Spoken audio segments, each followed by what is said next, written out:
La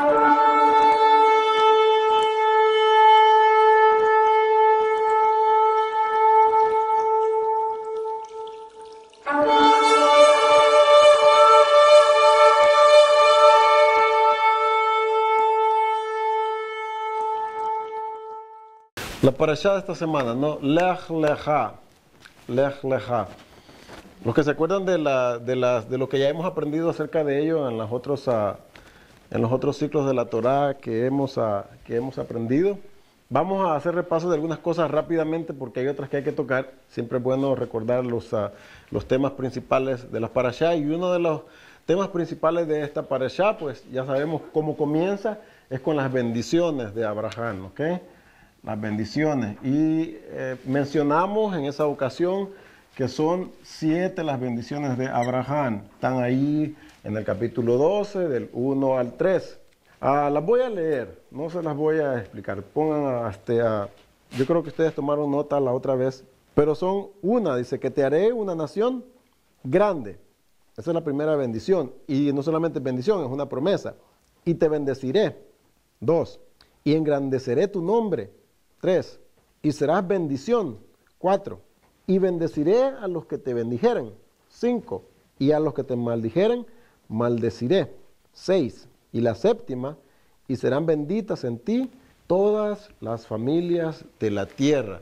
Y esa número 7, parece ser, ¿no?, que como en la música y en otras cosas, siempre hay algo que es la culmine, la cúspide, donde se alcanza. En la música hay una nota cuando se toca que va incrementando, que va construyendo. Primero se hace una base y hasta que llega a la parte donde alza la nota más alta. Se me viene a la mente que en esa forma el Padre dio estas bendiciones y estas promesas a Abraham, que la séptima es como la parte final, la parte más alta, la culminación de todo lo que le está prometiendo. Porque fíjense que si solamente lo hiciera él una nación grande, que es una gran promesa en sí, que fue lo que fue Israel. Israel fue una nación grande. Israel, cuando fue una nación grande, pudo dominar a todos los pueblos que estaban a su alrededor, que lo hizo David. Por eso es que el reinado de David es una forma de simbolizar el reinado que va a establecer cuando venga el Mesías, ¿verdad? Porque va a poder subyugar a todos sus enemigos alrededor. Entonces, Israel llegó a ser una nación grande en el reinado de David.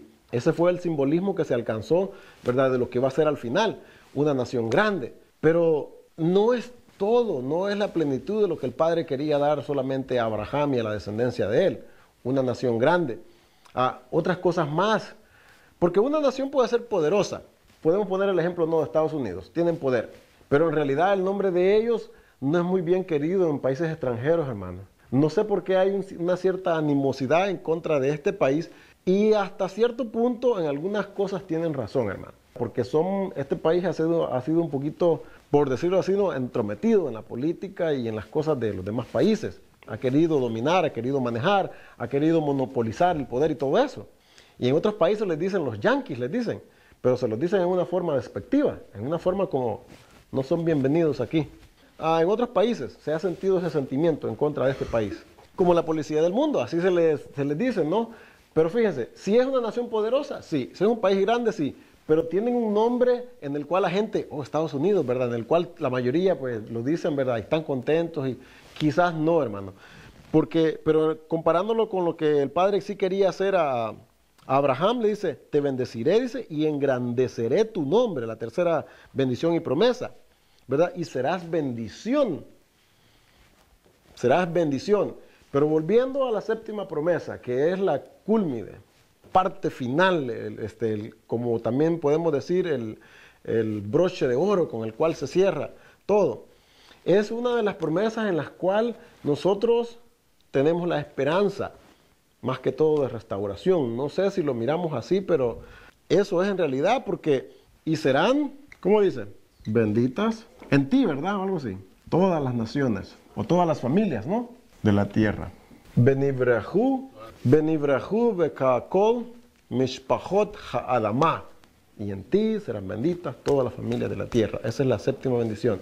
Benivrahu bekakol mishpachot ha'adamah. Estas familias no se puede referir a otra cosa sino a las diferentes naciones, a los diferentes países, a los diferentes gobiernos que existieron después del establecimiento de Israel como nación, que era la descendencia de Abraham, y hasta nuestros días. ¿Recuerdan qué fue lo que analizamos acerca de esta bendición? Porque fíjense, nosotros miramos benditas, ¿verdad? Esta palabra como una bendición espiritual. Es así como las hemos aprendido, ¿no? Siempre a mirar, una bendición quizás espiritual.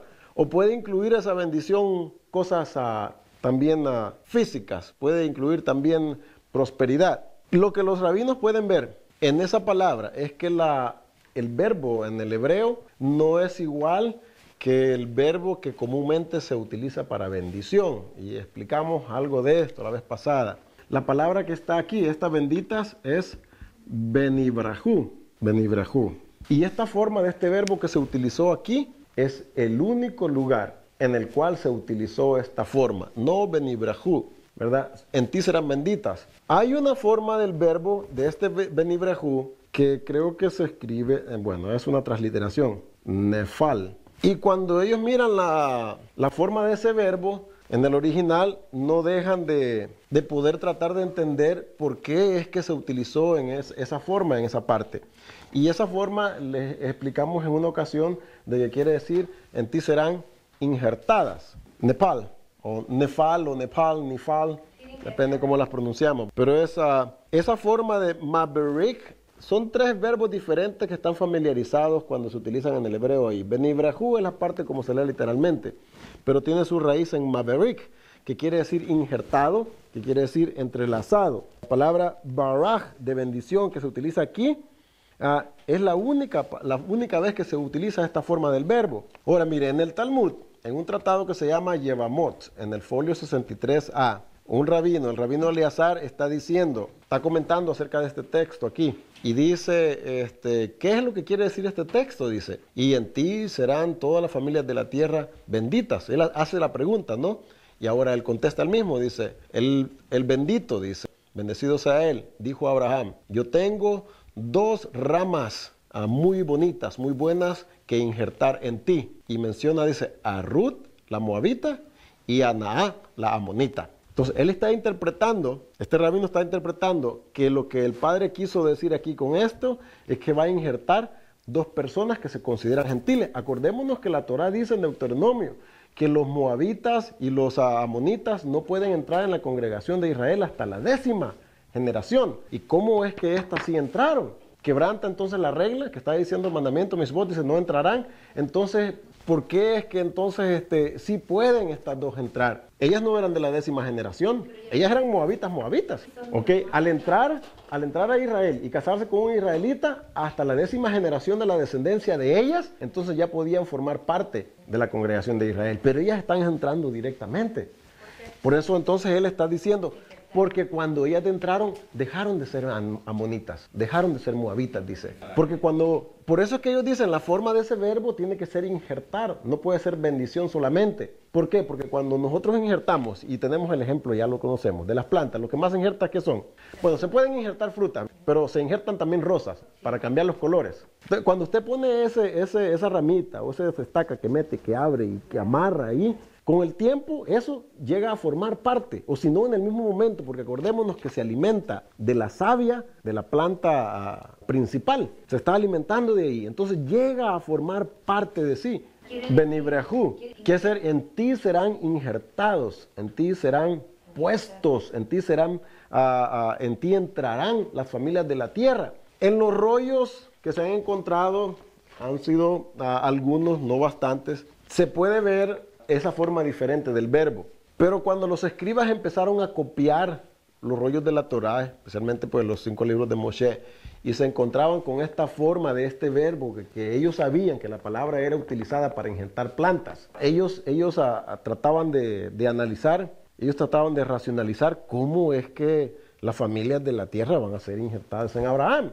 Quizás, no sé, hasta ese momento ellos no entendían el concepto. Por eso ya en este tiempo más aquí, el rabino Eleazar quiere decir de que estas personas que son gentiles van a entrar a ser parte. ¿Y cómo entraron a ser partes? ¿Cómo entró Ruth a ser parte de la casándose con vos, que era de la descendencia de Judá.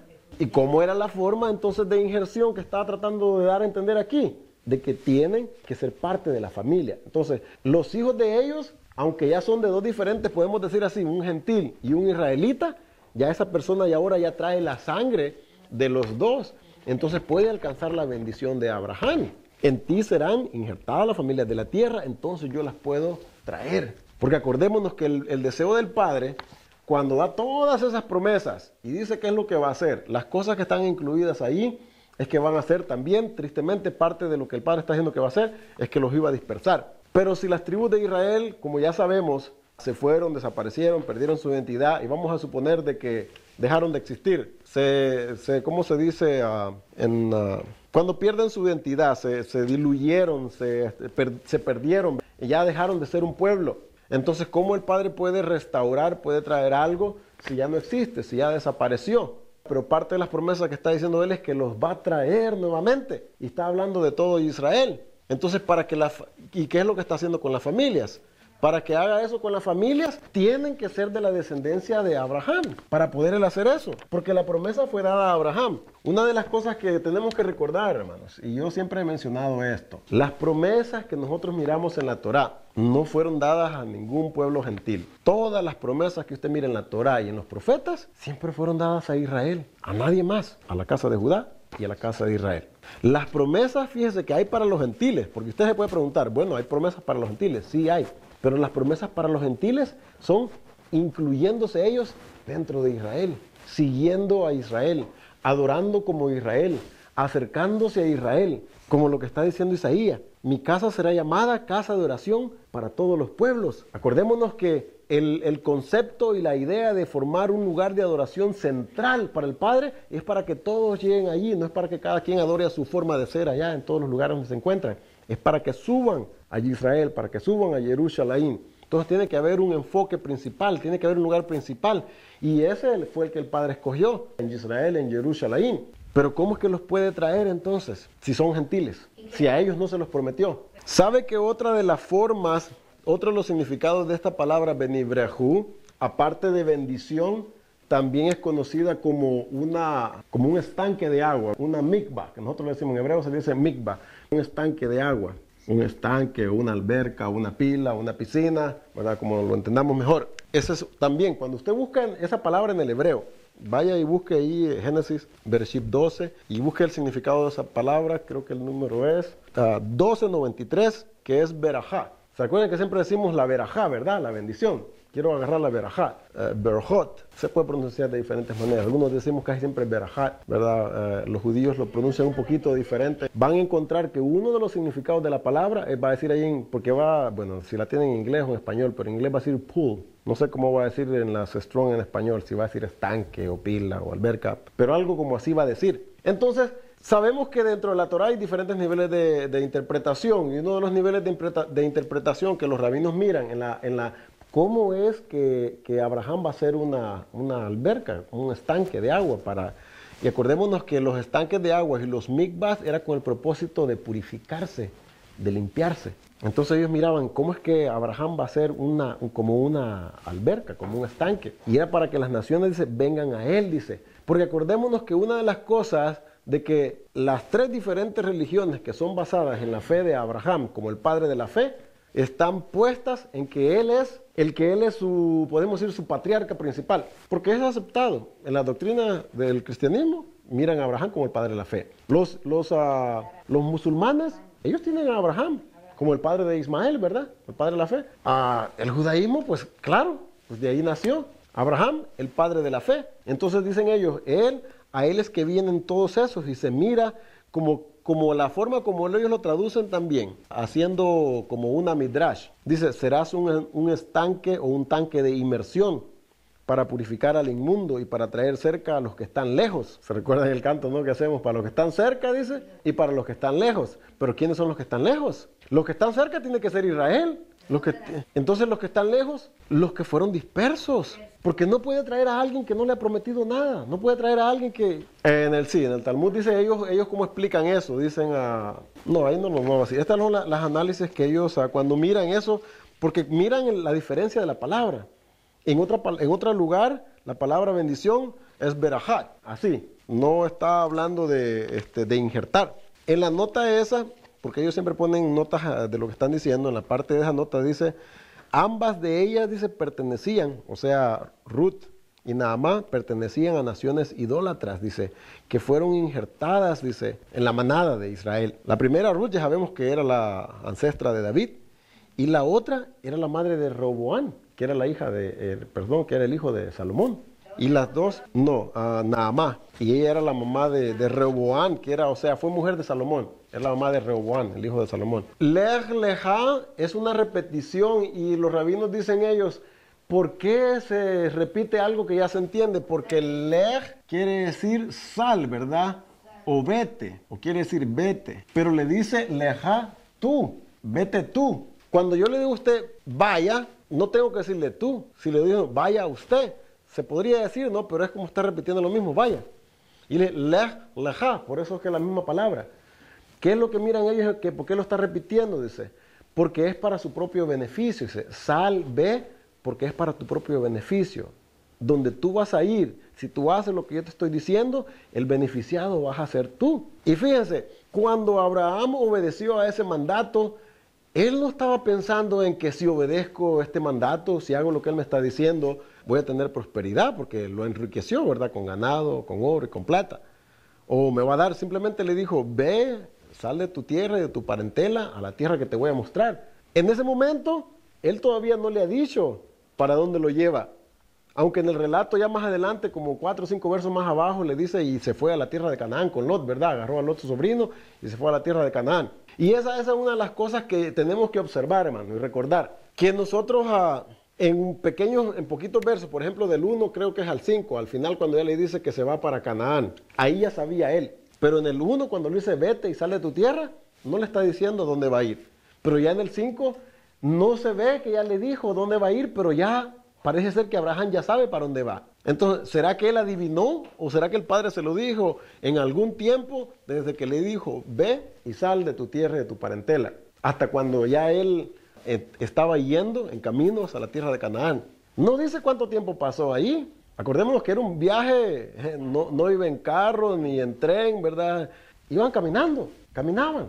En algún tiempo, mientras él salió de su familia, el padre de seguro tiene que haberle revelado para dónde es que iba, porque en el momento al principio no se lo dice. Pero lo que se mira siempre, y siempre lo que se ha visto de Abraham, es la obediencia de él, de simplemente obedecer, que le dice, haz esto, y lo hacían. Y eso es lo que los rabinos dicen. Dice, el padre se agradó tanto, dice, de Abraham, de Isaac y de Jacob, que él se nombró después de ellos. ¿Sabe qué significa eso, verdad? Se puso su nombre con el nombre de ellos, porque dice, yo soy el Elohim de Abraham. Como que casi se está poniendo de apellido, ¿verdad? Los nombres de los patriarcas. Yo soy el Elohim de Abraham, yo soy el Elohim de Isaac. No dice yo soy el Elohim de Moisés, ni de José, ni de ninguno de los otros que también fueron grandes, pero no. Porque los rabinos dicen, lo que estos hombres hicieron, dice, lo que ellos pasaron, como ellos obedecieron, era para el Padre, era digno para él de hacerse llamar con el nombre de ellos también. Solamente de ellos tres, de nadie más. Y si lo miramos en la verdad, en la Haftorah de esta semana, podríamos hacer un midrash y comentar y de pensar qué tan dispuestos nosotros a veces estamos cuando miramos promesas o mandatos o que el Padre nos da mandamientos. Los rabinos dicen de que una de las cosas, yo creo que usted y yo nos podemos identificar con eso también, una de las cosas más difíciles para dejar un lugar, o sea, salirnos de allí, es que si ahí están nuestros padres. Porque acordémonos, Abraham no tenía problema con salir porque no tenía hijos. Era él, solamente él y su esposa. El lugar donde estaba, él ahí estaba cómodo, hermano. No estaba tan rico y enriquecido como lo llegó a ser después, pero él estaba establecido ahí en Ur de los Caldeos. Él ahí era respetado. Entonces, agarrar sus cosas y armar viajes así, ¿verdad? Sin preguntar, sin cuestionar, no era algo fácil y era algo de admirar. Fue un descendiente, pero también se le conocía a esa tierra ahí. Acordémonos que muchas de las tierras agarran los nombres de las personas. Pero dicen ellos, volviendo al punto, dejar a sus padres. Porque dejó a su papá y dejó a su mamá, dejó familias. Y algunos de nosotros quizás dejamos familias, ¿verdad?, en nuestros países. Y yo no sé qué tan apegados ustedes quizás estaban a sus padres o si vivían con ellos cuando salieron de allá de sus países para venirse para acá. Pero una de las cosas que pensamos, pues me voy para allá, papá, pero les voy a mandar ayuda. No me voy a olvidar de ustedes. Ese es el objetivo. Pero Abraham, él agarró a Sara y a Lot, su sobrino. Ahora, ¿por qué es que Abraham decide agarrar? Ustedes se han puesto a pensar, ¿por qué es que Abraham agarra a Lot? ¿Por qué se lo lleva a él? ¿Saben que el padre no le pidió a Abraham que se llevara a Lot? Cuando él dice, vete de tu familia y de tu parentela. Mira lo que está diciendo ahí. Vete de tu tierra, de tu parentela y de la casa de tu padre y de la tierra que te mostraré. ¿Era Lot parte de la casa del padre de Abraham? Sí, pues era su pariente, era su sobrino, era hijo de un hermano. Era parte de su parentela, ¿no? Vete de tu tierra y de tu parentela. Pero Abraham agarra a Lot y se lo trae con él. Ahora, ¿por qué es que Abraham se toma la responsabilidad de llevarse a Lot con él? Era hijo de su hermano, pero tenía otros hermanos, tenía otra familia. Sí, Abraham, Sara era su sobrina también. ¿Por qué Abraham se toma la responsabilidad de llevarse a Lot? ¿Qué es lo que podemos mirar de ahí? Ok, mire, la Torá no va a decir por qué. No tiene ese detalle. Esos detalles están aquí en este libro que se los vuelvo a decir. Y si algunos de ustedes lo tienen y no lo han leído, entonces tienen que leerlo. Si lo tienen, léanlo. Una de las cosas, algunos de los detalles se los voy a leer de aquí, pero otra de las cosas que dice también, otras anécdotas y supuestamente leyendas judías, ¿no? Es que miren, el padre de Abraham era Terá, ¿verdad? ¿Y qué es lo que se conoce del padre de Abraham? Que era idólatra, que hacía ídolos, ¿verdad? Y vino Abraham y se los destruyó. Vino Terá y le fue a poner quejas a Nimrod de que su hijo Abraham le quemó sus ídolos. Entonces ahora viene Nimrod, agarra a Abraham, ¿verdad? Y lo mete a una caldera de fuego, a un horno de fuego. Y él sale de ahí como si nada. Hashem lo libra. Ahora, se le pide a Lot, ahí está, por alguna razón ahí está Lot. Y a Lot se le pide de que muestre a quién va a ser leal. ¿Sí? Porque Nimrod era como un rey que gobernaba ahí en esa área. Y acordémonos que a los reyes en esas áreas no se les podía desafiar. Si se les desafiaba, pues era lo que le trató de hacer a Abraham. Tú me estás desafiando a mí. Lo mató, lo puso en un horno. Pero no le pasó nada. Entonces a Lot se le pregunta, ¿a quién vas a ser leal? ¿A Nimrod o a tu tío Abraham? Y entonces cuando Abraham fue puesto adentro del horno, Lot se puso a pensar, bueno, yo tengo que hacerme con el que gane. Se la pensó, ¿verdad? Como decimos nosotros cuando, ¿con quién vas? Con el que gane. ¿Verdad? Y él dijo, con el que salga victorioso. Eso es lo que cuenta la leyenda judía, lo que está escrito en algunos libros, ¿no? Ustedes lo pueden leer por ustedes mismos. Pero dice, como él, su idea de ser fiel a Abraham no fue basada en una fe personal, sino solamente mirando las circunstancias. Cuando a él fue puesto, en el horno también, y cuando él fue puesto, él murió. El hermano de Abraham murió él. Entonces fue que Lot quedó huérfano. Y entonces Abraham de alguna forma se sentía responsable, ¿verdad? O dijo, pues, y él se lo llevó junto con él. Y yo no sé si ustedes ya habían leído esta historia, algunos yo sé que quizás la han leído, pero recordando es que estamos viendo, porque la Torá no nos da ese detalle, pero miramos que el padre no le está pidiendo a Abraham que se lleve a Lot, pero él se lo lleva, se siente responsable. ¿Por qué? Porque el padre de él murió tratando de ser leal a él, aunque no lo hizo con un buen espíritu, con una buena intención, sino que solamente si las circunstancias como lo favorecieron, entonces dijo, pues entonces me hago del lado de él. Pero como no lo hizo con el buen sentimiento, dice, murió. Y por eso se lo llevó a él como sobrino. Y eso es lo que aparece ahí. Ahora, una de las cosas que tenemos que pensar es, ¿verdad? Y que he pensado mucho es en las bendiciones estas que están siendo dadas a Abraham. Y en la séptima, hermano, no sé si nosotros hemos analizado, yo expliqué esto la otra vez. Hay dos grupos de gentiles ahí en la bendición. Porque si ustedes se fijan, cuando el Padre da la promesa y la bendición, ahí le dice, te haré a ti una nación grande. Nosotros ya sabemos a quién se refiere a nación grande, ¿verdad? Es Israel. Y te bendeciré. Y a su descendencia también la va a bendecir, ¿verdad? Y entonces a ellos los incluye Israel. Y engrandeceré tu nombre. Y sí se ha engrandecido el nombre de Abraham. Sí se ha engrandecido. ¿Quién no conoce, en las personas que conocen la Torá, o aunque la observen o no la observan, quiénes no han oído hablar de Abraham? ¿Se ha engrandecido su nombre? Sí se engrandeció. ¿Se mira como el padre de la fe? Sí se mira como la fe, el padre de la fe.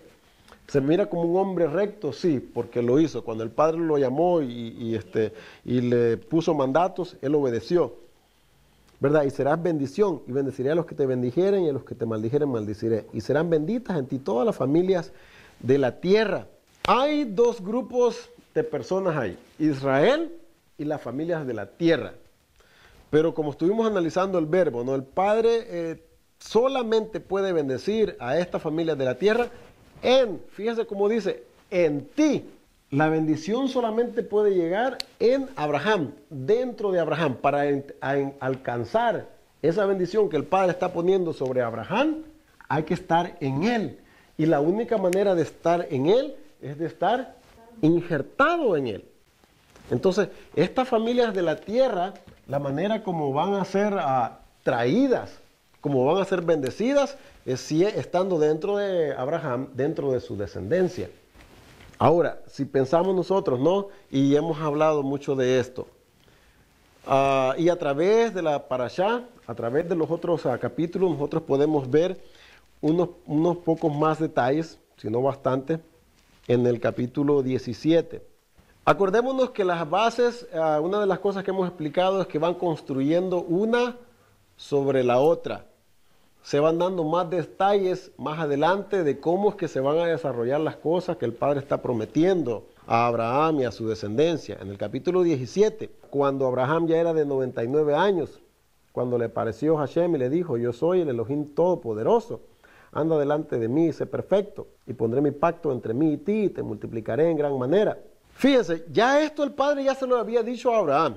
Cuando ustedes van analizando desde el capítulo 12, el 13, el 14, el 15, van a encontrar todas estas promesas otra vez. Él está repitiendo cada vez ya lo que él le dijo. No le está diciendo nuevas cosas, le está agregando a las cosas que ya le dijo. No es que son pactos diferentes, ni es que son promesas diferentes, le está agregando, porque mire, cuando le dice que va a establecer su pacto entre él, en el verso 5, ahí en el capítulo 17, dice, y no se llamará más tu nombre Abraham, sino que será tu nombre Abraham, porque te he puesto por padre de muchedumbres de gentes.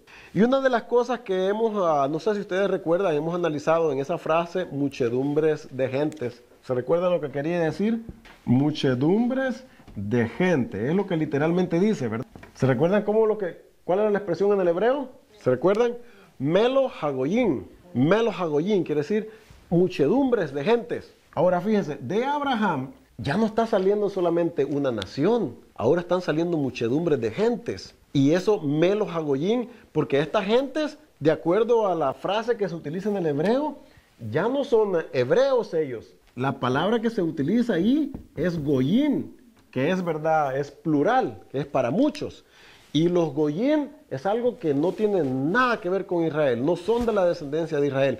Pero está diciendo, parece contradictorio, que está diciendo que estos Goyim, estos gentiles, salen de Abraham, porque te voy a hacer padre de muchas familias, dice. Si son de descendencia de Abraham, pues entonces no son gentiles.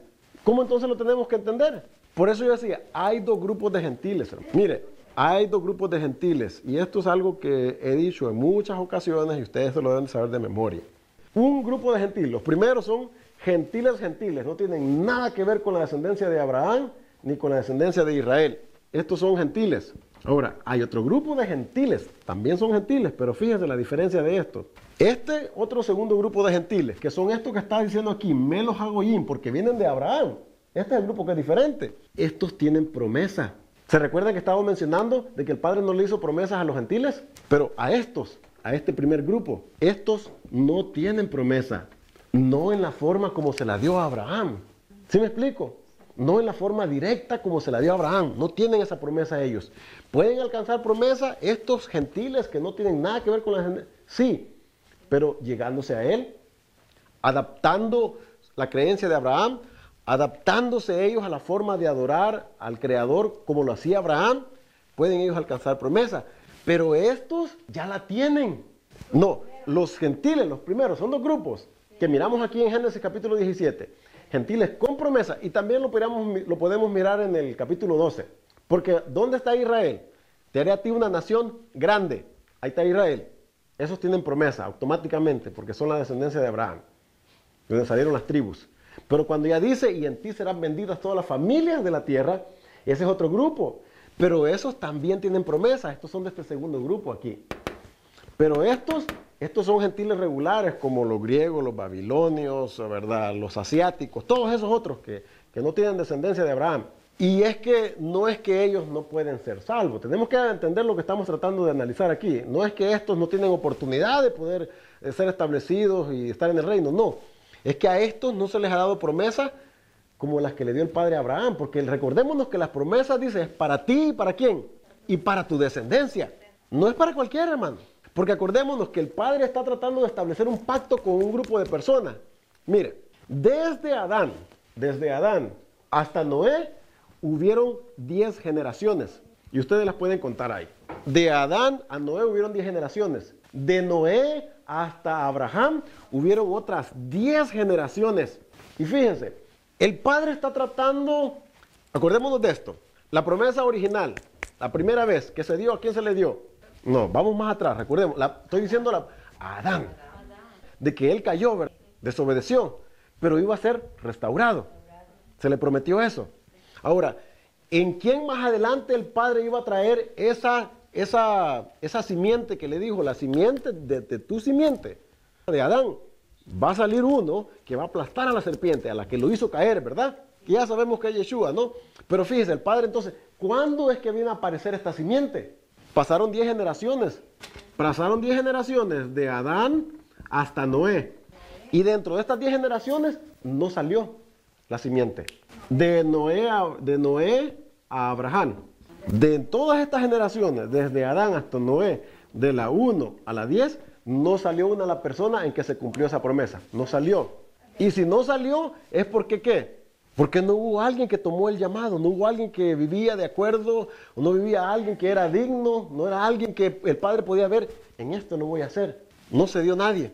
Ni aún en Noé. En realidad Noé fue llamado para preservar esa promesa, pero todavía no se dio en él. No fue él ese Mesías. Ahora, de Noé a Abraham, otras 10 generaciones. Desde Noé hasta aquí no hubo otro. Hasta que llegó Abraham, entonces el Padre escogió a Abraham para establecer ese pacto. 20 generaciones, fíjense. Y hasta Abraham él dijo, ok, con él lo voy a hacer. Porque donde vivía Abraham, vivía en medio de la idolatría, vivía en medio de gentiles. Él aún desafió a su propio padre, porque le dijo, ¿tú por qué? ¿Acuerdas de las leyendas, no? Adoras a esos piedras, a palos que hace. Si son dioses, pues que se defiendan ellos mismos. ¿Recuerdan que les dijo? Que se defiendan ellos. ¿Por qué los tienes que defender tú, si tanto poder tienen? Y ese es el conflicto que había. Pero entonces porque él reconoció, hay un creador de los cielos y de la tierra. Y eso no era que Abraham lo estaba adivinando y por ahí se le ocurría a él. Acordémonos que a través de todas estas generaciones, cierto conocimiento de un creador, de un hacedor, de alguien que habló con Adán, de alguien que habló con Enoc, que caminaba, ¿verdad?, con él, fue pasando ese entendimiento y ese conocimiento a través de esas generaciones. Pero no todos querían caminar como Enoc, con Hashem, y ya sabemos qué significa caminar con él, ¿verdad? No todos querían caminar de acuerdo a sus preceptos y a sus estatutos y a los reglamentos que había puesto, no querían. Pero cuando viene Abraham, sí camina con él. ¿Por qué? Porque rechaza la idolatría completamente. Y entonces el Padre, ok, en ti voy a establecer el pacto. De tu descendencia va a salir el que va a venir y va a aplastar la cabeza de la serpiente. Y lo escoge a él. Okay, pero dentro de la descendencia de él se forman dos grupos. Israel, esa grande nación que le está diciendo, te voy a hacer una gran nación. Y luego las familias de la tierra. Porque le está diciendo que las va a bendecir en él. Pero no pueden ser fuera del pacto, tienen que estar dentro del pacto. Y para estar dentro del pacto, tienen que formar parte de esa descendencia, de esa genealogía, de ese ADN, si le queremos decir así. Tienen que ser parte, no pueden ser fuera. Porque ya habían gentes que estaban afuera, ya habían gentiles. ¿Por qué no hacerlo a través de uno de esos? Tenía que ser a través a quien se lo prometió. Pero se pueden ver que hay dos grupos ahí, Melo, Hagoyín, porque fíjense, le dice ahí, y te multiplicaré en gran manera, y irán naciones de ti, y reyes saldrán de ti. Ya ahí no está hablando de una sola nación, naciones, o sea, varias naciones de descendencia de Abraham. Entonces, ¿esas naciones son gentiles? Bueno, se conocen y las podemos mirar como gentiles, pero son gentiles en toda la extensión de la palabra, por decirlo así. ¿O qué clases de naciones son? Acordémonos, ¿de dónde están saliendo estas naciones? Plural, que está diciendo aquí el Padre. Están saliendo de Abraham. Entonces, ¿son gentiles? No, son de la descendencia de Abraham. Pero siguen siendo naciones aparte de Israel. No son de Israel. Israel es una grande nación, 12:1. Pero ahora está hablando de varias, ahora está hablando de naciones y reyes. Y ustedes pueden decir, bueno, pero no hubieron reyes en Israel, ¿verdad? Hubieron muchos reyes en Israel. Pero ya dio una promesa para que haya una nación con reyes. Toda nación moría un rey. El hijo era la práctica, ¿verdad? Era lo común, era la forma de hacerlo en ese tiempo, en el Medio Oriente, que el que heredaba pues era el hijo más próximo, o el padre escogía cuál de ellos, usualmente era el primogénito, pero no siempre fue el caso, era el que tenía que estar más apto, pero eso ya estaba implementado, ya eso se iba a dar, ya rey, pero una nación grande. Entonces, ¿qué cuando miramos muchedumbres de gentes, naciones, reyes? Ya no pueden, esas ya no son parte de una sola nación grande que le está diciendo, ya son diferentes. Lo que podemos ver, miren, y esto no es lo que yo miro, esto ustedes lo van a encontrar, ustedes mismos lo pueden analizar, así como estamos mirando la Torá, de que hay varios grupos, y hay unos con promesa y hay otros sin promesa. Los que tienen promesa, aunque son gentiles, son de la descendencia de Abraham, pero no son parte de Israel, pero tienen promesa, porque salieron de él. Fíjese, entre esos también podemos contar la descendencia de los, aunque tal vez nosotros no lo miremos así, y no sea de nuestro agrado por el odio y la enemistad que hay entre Israel, ¿verdad?, y los árabes. Pero ellos son descendencia de Abraham también, son descendencia de Ismael. Acordemos que le dijo a él también de él voy a ser príncipes. También va a ser una nación grande. Entonces, no es como que miramos que el Padre está haciendo acepción de personas. Él está dando promesas para ellos también. Hablando de eso, analicemos una cosa. Mire, ya sabemos el espíritu de odio que es a través del enemigo que hay en contra de Israel. Y lo que se reclama ahora en día, mire, lo que las naciones, lo que los supuestamente palestinos, que de palestinos no tienen nada, la verdad, algunos de ellos son descendencia de los filisteos, son de las naciones que estaban ahí antes que llegara Israel. Reclaman es que Israel llegó a apoderarse de una tierra en la cual ellos ya estaban, que ellos son en realidad los que les pertenece a esa tierra. Ellos hasta niegan que Israel estuvo ahí como un imperio, así como niegan el holocausto. Ustedes lo han visto en las noticias, ¿no? Que Irán y muchas otras naciones niegan de que hubo un holocausto. Aunque hay evidencias, para donde quiera que usted mire, hay evidencias de que hubo un holocausto. Y está en la historia, pero aún así lo niegan. Y una de las cosas que dicen, esa tierra no le pertenece a Israel. Israel nunca estuvo ahí, dicen como... o sea, y si lo dicen acaso, si pueden tener razón es, digamos, desde el principio, no estuvieron ahí. Llegaron. ¿Y sabe qué es lo que dicen? ¿Sabe qué es lo que dicen los rabinos? Dicen, bueno, Hashem es el dueño de toda la tierra. Y él se la puede dar y quitársela a quien él quiera. Él le dice, bueno, te la di a ti, pero ahora te la quito y ahora se la voy a dar a Israel. Pero en realidad ese es el carácter que nosotros miramos en el Padre. Él hace eso. Él le da algo a alguien y se lo quita. No hace eso. Pero fíjese, uno de los comentarios que yo creo personalmente que no está bien enfocado de parte de los rabinos es ese. Ellos dicen, bueno, Hashem es dueño de toda la tierra y él puede hacer... Sí lo puede hacer, hermano. Claro que lo puede hacer él. ¿Qué es lo que dice en el libro de Job? ¿Quién le va a cuestionar y quién va a contender con el Altísimo? ¿Es sabio contender con él y decirle por qué haces así? No es sabio. Y él podría hacerlo si él quiere. Un dueño puede hacer lo que quiera con su propiedad. Pero no lo hace así el Padre, ese no es el carácter de él. Entonces, ¿cómo podemos entender nosotros de que si ya había una tierra ahí, si ya habían 7 naciones, si ya estaban ahí los cananeos, que eran 7 naciones, cómo es que el Padre entonces, si es que esa tierra era de ellos, viene y los quita y se la da a Israel? ¿Cómo es que él puede hacer eso? Si lo tiene que hacer, acordémonos, dentro de lo que es justicia, porque él así él es justo. El que él le quite esa tierra a ellos, si les pertenecía, estaría obrando injustamente. Por idólatras, tampoco, la verdad. Porque hay muchas otras naciones idólatras. Y el Padre no fue y sacó a aquellos otros que son, ¿sabe qué? Se las voy a dar a ustedes. Fue específicamente esa. Ok, ahora les voy a leer esto. Bueno, sin antes, déjenme hacer la base. Y la hermana preguntaba temprano, y voy a hacer aquí un paréntesis, porque recuerda, la hermana me estaba preguntando de cómo es que aquí en el capítulo 10 de Génesis, dice, estos son los hijos de Can por sus familias, por sus lenguas, en sus tierras, en sus naciones. ¿Qué es lo que me está diciendo aquí el texto a mí? Cuando yo leo por sus lenguas, ¿qué es eso? El idioma, ¿verdad? Pero aparte del idioma, ¿en qué forma me lo está expresando? ¿Uno o varios? Plural, ¿verdad? Entonces los descendientes de Canaán dice que se descendieron por sus lenguas, que viene siendo por sus idiomas. Entonces, ¿estamos claros que ya habían más de un solo idioma? Que cada una de estas descendencias tenía su propio idioma. Mire cómo lo está presentando. Todo el verso lo está presentando en plural, no es una sola. Estos son los hijos, plural, familias, plural, lenguas, plural, tierras, plural, naciones, plural, todo es plural, no hay uno solo ahí. Ahora entonces, cuando usted va y lee lo de la Torre de Babel, En el capítulo 11 dice, ahora pues descendamos y confundamos ahí su lengua para que ninguno entienda el habla de su compañero. En el verso 1 se tenía entonces toda la tierra, ¿qué dice? Una sola lengua y una misma palabra. Entonces, ¿en qué quedamos? ¿Había una o habían varias? No, pero antes, es la pregunta que se llama, antes está diciendo de que las lenguas, familias, tierras, naciones eran varias. Pero cuando llegamos al 11.1 me dice que, mire, si en alguna parte todavía hasta aquí está en orden cronológico, es el capítulo 10 y el 11. No puede ser de que eso fue después o fue antes. Está en orden. Así como lo está leyendo en el 10, así, y luego en el 11, ya está es un evento más adelante. Dice, tenía entonces toda la tierra. El punto es que yo, fíjese, como yo analizo cuando leo haciendo más, ahí está diciendo toda la tierra. Como yo comparo eso, es con toda la tierra. Así lo miro yo. Tenía toda la tierra. Así lo leo, así lo entiendo, y no le miro otra salida. Pero cuando se llama la tierra de Canaán, por ejemplo, ¿se está refiriendo a solamente esa región o se está refiriendo a toda? Se está refiriendo a esa región, hermana. Cuando dice tenía la tierra, se está refiriendo a esta área donde ellos estaban. Estos descendientes, estas personas que están haciendo la torre de Babel, son descendientes de Ham. De la misma descendencia de Nimrod. Nimrod era de la descendencia de Ham. Esa parte donde ellos estaban establecidos, en Babel, en Babilonia, eran descendencia de Nimrod. En esa área ellos sí hablaban un solo idioma.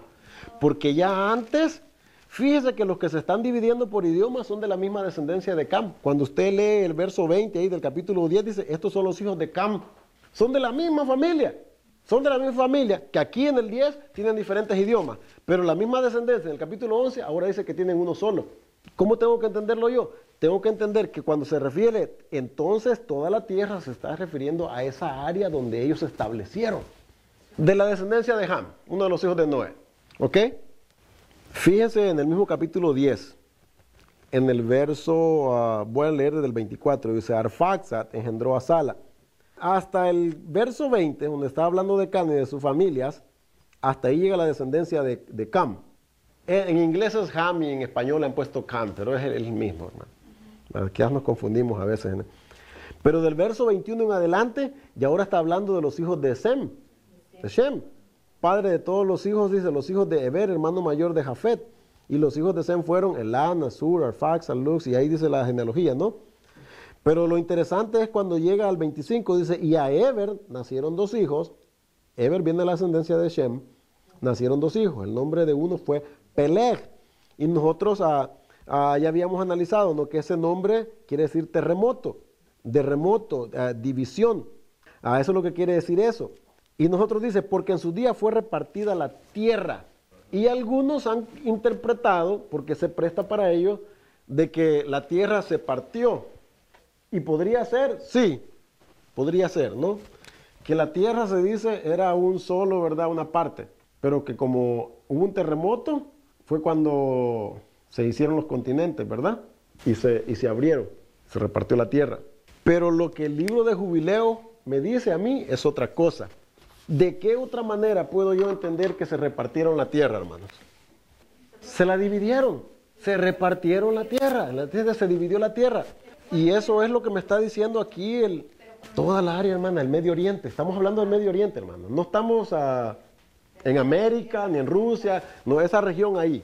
Estamos en el libro de los Jubileos, en el capítulo 8, dice, ténganme paciencia, se lo voy a leer en inglés, voy a tratar de lo que pueda traducirse al español, pero yo sé que la mayoría de ustedes entienden. Dice, in the beginning of the 33rd Jubilee, al principio del 33 jubileo, they divided the earth into 3 parts. Dividieron la tierra en 3 partes. Para Shem, para Ham y para Jafet, dice. De acuerdo a su herencia de cada uno.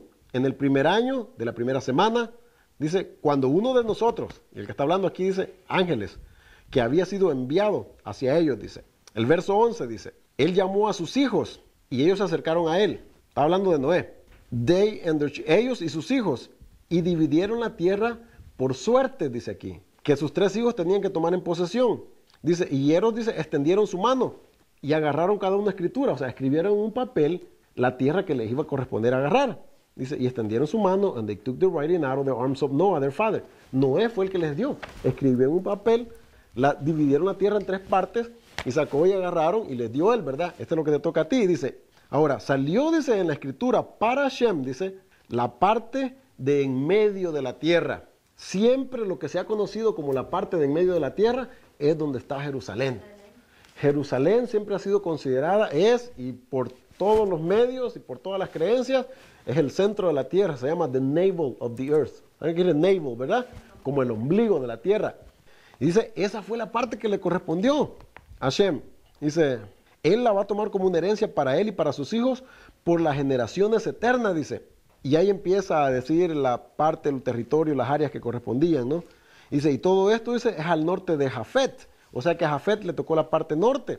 Y sigue diciendo, en el verso 22, dice, Ham recibió la segunda porción, dice, que está más allá del río Gihón, hacia el sur, a la derecha del huerto del Edén.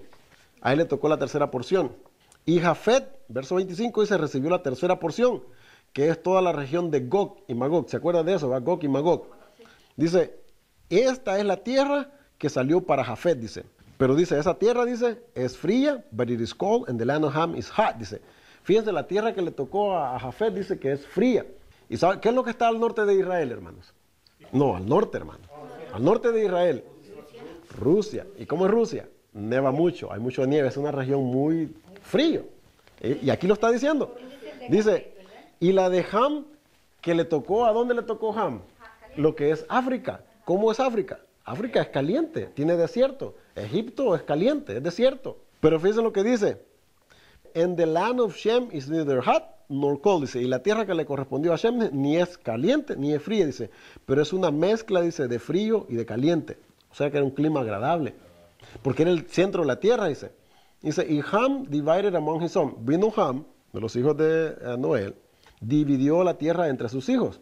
Dice, y la primera porción que salió le tocó a Cush. Nosotros ya sabemos que Cush, cuando miramos la descendencia, es Misraín, hacia el oeste de Misraín. Y bueno, mire, lo tienen que leer todo, es mucho para leérselo, hermano. Pero dice el verso 14 del capítulo 9. Así los hijos de Noé dividieron a sus hijos, dice, en la presencia de Noé su padre, dice, y ellos se amarraron con un juramento e invocaron una maldición sobre aquel que tratara de apoderarse de la porción que no le había tocado él por suerte. Y ellos dijeron que así sea. A cada quien le correspondió. Y eso no está ahí en el relato. Pero lo está diciendo aquí y tiene que haber pasado así.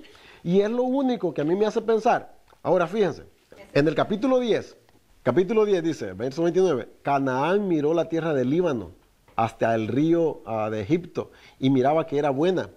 Y él no se fue a la tierra que le tocó en herencia, al oeste del Cese, sino que se fue a la tierra del Líbano, que es lo que se asocia con la tierra de Canaán. Al este, dice, del Jordán. Ya sabemos qué es lo que está al este del Jordán, ¿verdad? Lo que es la tierra de Canaán, dice. Ham, his father. ¿Quién fue el que se fue ahí? No fue Ham, no fue el hijo de Noé, fue el nieto, Canaán. Fue el que se fue a la tierra que no le pertenecía a él por suerte.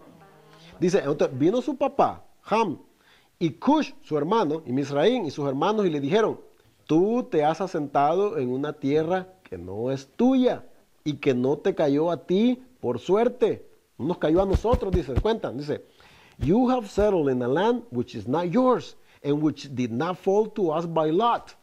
Do not do so, no hagas así. If you do, you and your sons will be conquered, and the land be accursed. Si ustedes continúan y no se salen de ahí, van a ser conquistados, le dice, y van a ser una maldición.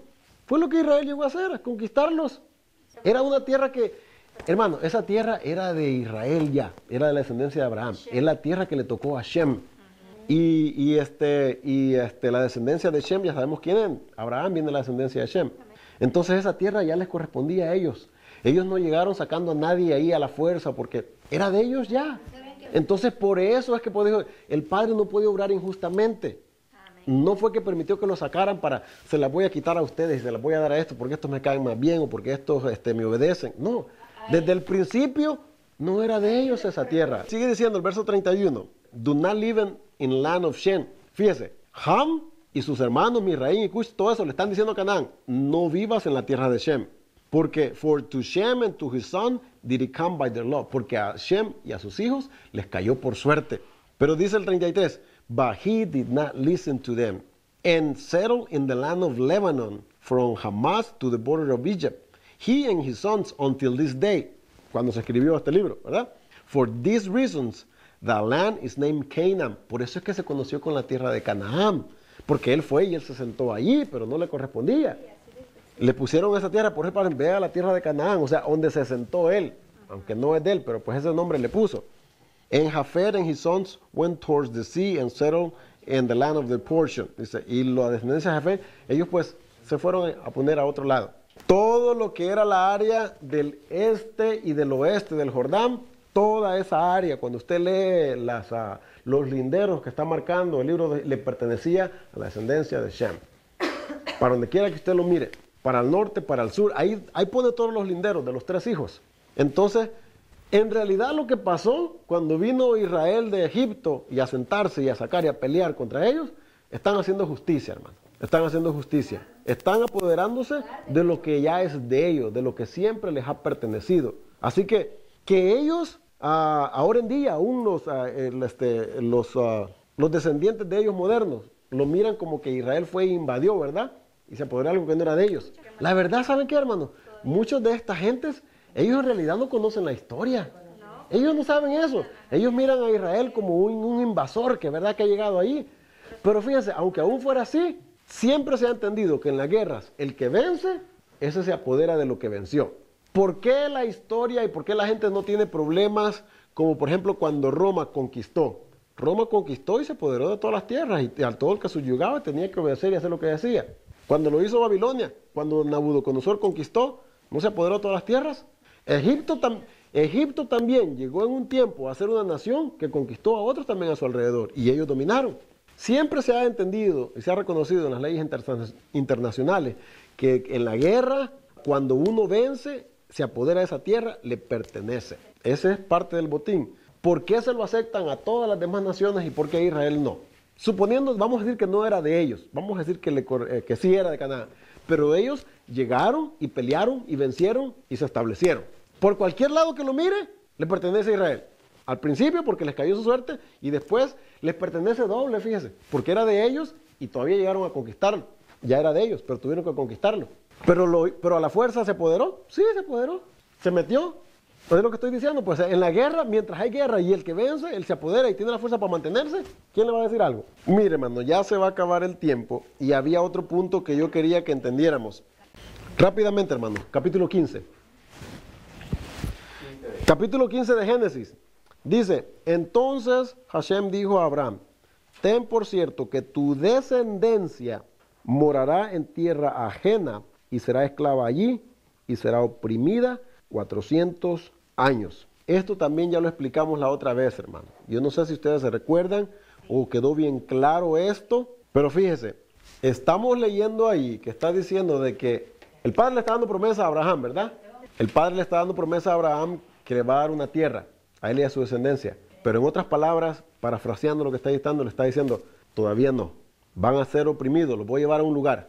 Van a ser oprimidos. ¿Por cuánto dice? Por 400 años. Ahora fíjense, váyanse ustedes a Éxodo capítulo 12, verso 21. Cuando ya Israel salió, ¿verdad? Cuando Israel salió de Egipto, es ahí el capítulo 12. El verso 40, voy a empezar a leer del 40, dice, el tiempo que los hijos de Israel habitaron en Egipto fueron ¿cuánto? 430 años. Entonces aquí tenemos un problema, hermanos. Allá el padre le dice a Abraham de que van a ser oprimidos en una tierra por 400 años. Pero cuando salen de Israel y cuando salen de Egipto y entran al desierto, ¿verdad? Todavía no han entrado en la tierra, están en el desierto. Dice que habían pasado 430 años. ¿Cómo entonces hacemos que eso, cómo reconciliamos eso nosotros? O sea, ya dice 400, ¿se acuerdan? Ya lo expliqué una vez, pero quiero saber si se acuerdan. Yo sé, porque no estuvieron 400, ya explicamos eso, yo sé que sí se acuerdan de que no estuvieron 400 años completamente en Egipto, no estuvieron. Pero el punto es la diferencia de los años aquí, no es cuántos estuvieron en Egipto y cuántos fuera. Son 30 años de diferencia. Okay, volvamos a Éxodo 12:41. El tiempo que los hijos de Israel habitaron en Egipto, está hablando del tiempo que habitaron ahí, fueron 430 años. Eso es lo que está diciendo. Pero cuando el padre le dice a Abraham que su descendencia va a ser oprimida, entonces Hashem dijo a Abraham, ten por cierto que tu descendencia morará en tierra ajena y será esclava allí y será oprimida 400 años. Fíjense que cuando el padre le está diciendo en tierra ajena, no está diciendo que es Egipto, simplemente dice tierra ajena, porque es una tierra que no es de ellos. ¿Qué es lo que acabamos de leer ahorita en el libro de Jubileos? ¿Cuál es la tierra que en realidad era la de ellos y les pertenecía? La tierra de Israel, malmente llamada Canaán porque ellos se metieron ahí donde no les pertenecía. Pero esa era la tierra de ellos. Entonces, siempre que estuvieran en un lugar que no fuera la tierra de Israel, estaban en una tierra ajena. Ellos serán, dice, oprimidos en una tierra ajena. Egipto o cualquier otro lugar donde fueron llevados. Ahora, las preguntas que nos tenemos que hacer es primero, mi hermana, miren lo que está diciendo ahí. Está diciendo 15:13, dice, y será esclava allí y será oprimida 400 años. ¿Quién iba a ser oprimida 400 años? La descendencia de Abraham, ¿verdad? Oprimida. Esto es algo que no se nos tiene que olvidar, hermano. No está hablando solamente de morar, está hablando de que iba a ser oprimida. Son dos cosas diferentes, ¿ok? Ahora, si solo son 400 años, ¿por qué Éxodo? Una de las formas que yo puedo pensar de que llego a esa conclusión es porque el mismo Génesis lo dice, a Shemot, porque el mismo Éxodo 12:41 está diciendo que son 430 años. Él se puede estar basando en eso. Pero ¿qué más otras cosas puede quizás que él concluir? Tenemos que empezar, hermano. ¿Cuándo fue dada la promesa, hermano? Abraham. ¿Cuándo fue dada la promesa a Abraham? En Éxodo capítulo 2, hermana. Esa es la primera vez que le da la promesa a él a Abraham. ¿Y él tenía cuántos? 75, ¿verdad? ¿Cuándo nació Isaac? No, tenía 100 ya, hermano. 99 fue cuando le llegó el hijo. Y dice, el siguiente año, por esta época, dice, vas a tener ya un niño. Y pues que es un año ya, son 9 meses, hermano. Ya tenía 100, cuando nació Isaac ya tenía 100. Pero ahorita de Ismael, porque Ismael no tiene nada que ver con la promesa, hermano. No nos ocupemos de Ismael. No tiene nada que ver con la promesa. Estamos enfocándonos en Abraham y en Isaac. Tuvo 100 años, ¿verdad? De 75 a 100, ya hay 25, ¿verdad? Pero la diferencia es de 30. Todavía no nos salen las cuentas así. Pero yo sigo pensando y tenemos que pensar de esta manera. ¿Cuándo empezó la opresión? Tu descendencia. ¿O creemos? Aquí, Abraham no tenía descendencia. Cuando tenía 75 años y cuando le fue dada la promesa, no tenía descendencia, no tenía hijo. Aquí vino a tener descendencia a los 100 años. Pero nomás nació, ok, ya tiene descendencia ahora. ¿Está siendo oprimida su descendencia? ¿Cómo? Hermano, ya se acabó el tiempo y quiero que piensen más, ¿verdad? Pero ya no va a dar tiempo para que lo traten de deducir ustedes. Isaac, ¿verdad?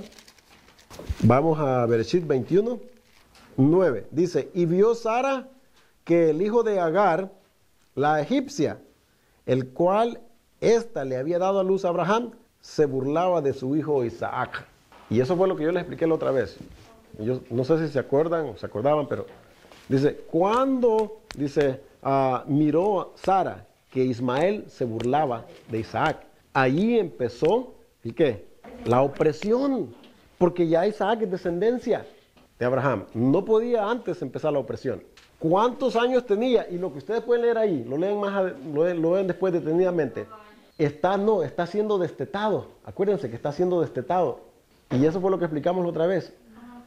Isaac está siendo destetado, pero lo que cuando él nace a cuando está siendo oprimido, entonces tiene que haber un espacio allí de 5 años. Isaac fue destetado a los 5 años. Y ahora sí tenemos los 30 que nos faltan de lo que está diciendo aquí, 430 años. En el 21, hermana, en el capítulo 21. Esa es la única forma que podemos entender de que Hashem dice tu descendencia estará ahí 400 años. Pero cuando salieron 430, porque los primeros 25 no había descendencia y todavía no estaba siendo oprimida. Cuando empezó a ser oprimido y cuando fue destetado. Y esos son los 5 años que faltan para cumplir los 30. Vamos a ponernos de pie, hermano, antes que se...